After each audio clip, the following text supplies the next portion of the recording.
Kembali bersama kami di Kabar Petang, pemirsa. Saya ingin ke Indonesian Police Watch, ke Pak Sugeng sekarang.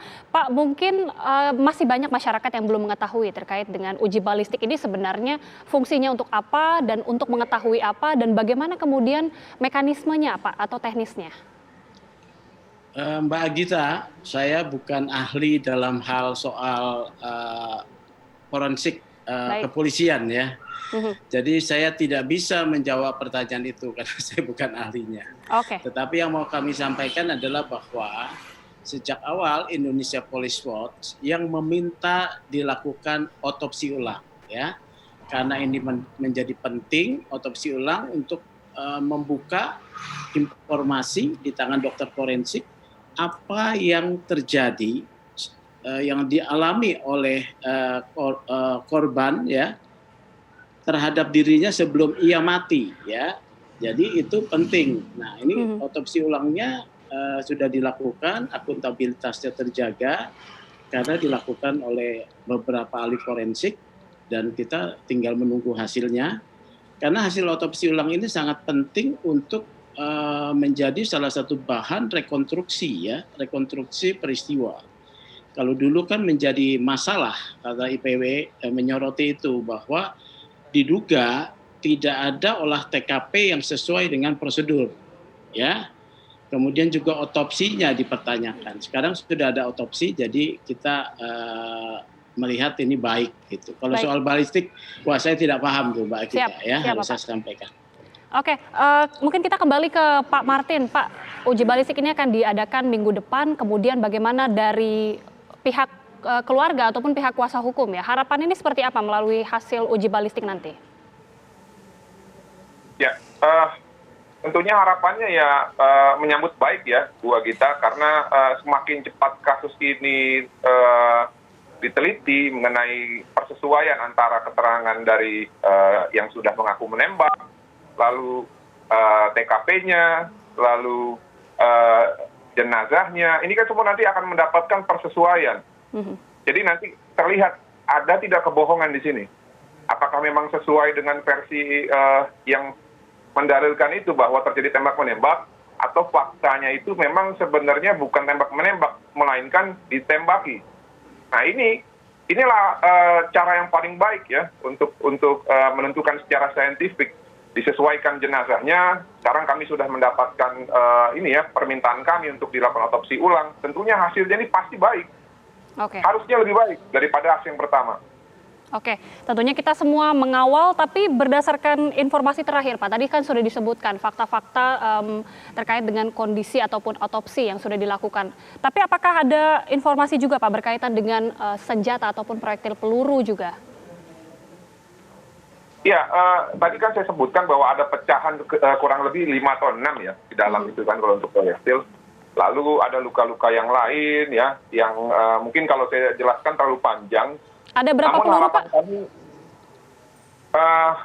Saya mesti baca lagi antara 4 atau 5 ini kas lubangnya. Cuman ini belum pasti. Nanti kalau saya sampaikan nggak pasti kan nggak enak. Saya hanya mau menyampaikan yang pasti-pasti saja. Jadi secara garis besar dari temuan-temuan ini, dari hasil otopsi kedua yang disampaikan oleh dokter yang kami tugaskan, ini semakin menguatkan apa yang menjadi dugaan kami dan apa yang kami laporkan ke Mabes Polri, adanya dugaan peristiwa pembunuhan. Ini semakin menguatkan Mbak versi kami. Bisa dijelaskan Pak, kenapa kemudian semakin menguatkan dugaan dari pihak kuasa hukum terkait dengan dugaan pembunuhan ini? Iya, karena ditemukan luka-luka yang tidak wajar ya, dalam artian akhirnya menjawab juga. Tadi seperti tadi ada tembakan yang diduga dari belakang, dari hasil pemberitahuan dari dokter kita. Lalu ada luka di jarinya itu yang ada resapan darah, dan menurut dokter kami ya ataupun tenaga ahli medis kami mengatakan kalau ada resapan darah itu kemungkinan ada tekanan. Nah, tekanan itu bukan hasil dari peluru. Lalu luka lebam di kaki. Luka lebam itu tidak dihasilkan oleh peluru, Mbak Gita. Setahu saya dulu waktu saya masih dalam tanda petik masih nakal ya di jalanan, itu luka lebam itu bukan didapat dari peluru, tapi berdasarkan entah dari pukulan ataupun dari benda tumpul gitu. Baik, jadi ingin kami konfirmasi kembali luka-luka yang di tangan dan juga beberapa bagian tubuh lainnya berdasarkan kesimpulan sementara dari tim bahwa ini bukanlah dari peluru, Pak. Iya, tadi saya bilang tadi kan, ada yang dari peluru, ada yang bukan dari peluru. Ya, seperti yang di tangan begitu, yang di jari dan tadi Bapak sebutkan? Iya, tentu. Di kaki juga. Oke, baik. Saya ingin ke Pak Ito kembali. Pak Ito, tadi disebutkan juga bahwa uji balistik ini juga tidak hanya mengetahui arah ataupun jarak tembakan, tapi juga termasuk mengetahui senjatanya, Pak. Kalau kita tarik informasi terakhir, senjata yang digunakan oleh Baradae itu merupakan senjata Glock, Pak. Tapi mungkin ada pro kontra juga terkait dengan prosedur dan kepemilikan dari senjata ini. Seperti apa sebenarnya faktanya, Pak? Baik, mungkin perlu diketahui oleh masyarakat, Pak ya, bahwa penggunaan senjata itu kan sesuai kegunaan dan fungsi daripada si pemegang senjata. Dalam kepolisian ini ada anggota yang ditugaskan dalam tugas-tugas umum, itu ada prosedurnya memang. Tidak mungkin diberikan senjata Glock, tapi ada juga yang diberikan penugasan khusus yang memerlukan spesifikasi senjata yang mudah digunakan dan juga memiliki kemampuan yang baik ya. Kemudian tadi juga saya sedikit menyinggung dari teman saya Bang Martin ya, bahwa otopsi itu hanya menentukan penyebab kematian dan waktu kematian.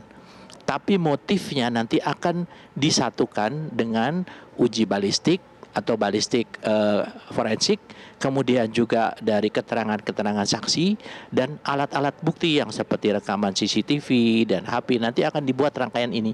Dan juga saya kebetulan juga kan sudah selalu memantau juga ya sebagai Ketua Umum ISPI bahwa ini sekarang dilakukan oleh teman-teman di tim sus itu secara simultan, Mbak. Jadi bukan menunggu ini dulu baru uji balistik ini sudah dilakukan sebetulnya. Tapi kan ini memerlukan waktu menganalisa seperti tadi otopsi yang kedua memerlukan sampai 4 minggu, lebih dari 4 minggu ya. Jadi waktunya ini memang beda-beda. Tetapi kegiatan yang dilakukan dalam penyidikan ini sudah dilakukan secara simultan, secara bersama-sama. Ya, mudah-mudahan saja dengan uji balistik ini akan memperkuat ya dugaan daripada teman-teman pengacara ini sehingga nanti akan bisa dijawab secara faktual ya, secara faktual apalagi diawasi oleh Komnas HAM, IPW ya. Saya kira mudah-mudahan tidak ada yang ditutup-tutupi ataupun disembunyikan. Baik. Ya, itu harapan kita juga ya. Para purnawirawan yang kebetulan kita juga sudah masyarakat tim Bang Gita ya. Baik, saya juga akan ingin minta tanggapan dari Pak Sugeng, namun kami harus jeda dulu pemirsa, kami kembali sesaat lagi.